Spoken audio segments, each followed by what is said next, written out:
here's the thing. I understand that it takes money to make money, like having this invention idea. And the guy called me up and he says, Dan, I got your email regarding your project, and these are the numbers we came up with, and they're actually pretty low numbers for the manufacturing and the blah blah blah. And then, yes, they are. And the thing was, when I called there, I have tons of ideas for inventions, but because somebody has an idea for an invention, doesn't mean that they have the money to do it. And I know money is just money, and but at the same time, it matters for all these things to happen. But when you go through most of your life up to a certain point, I'm in my 30s, so I go up to most of my life at this point in a family who had no money, with the belief system of you work hard, you work hard, you work hard, and maybe someday you'll get a break.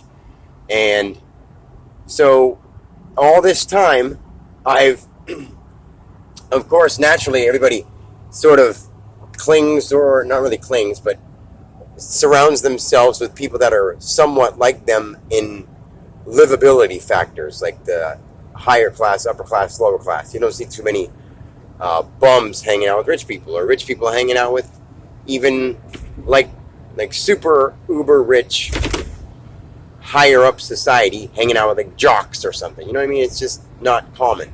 So the people that I have been around up to my point in life now have had a certain belief system, and they've always thought that they don't have much money and they have to just save, and be careful. So I don't have, at this point, any person that I know that I can go to and say, hey, I need $20,000 for this great idea, because I myself don't have it. And whether or not I know I'm worth billions, and I'm worth more than any amount of money, because money is fucking stupid, but I'm worth more than all that. But that doesn't mean it's just going to show up, and I can't just go telling people, I'm worth it, so give it to me.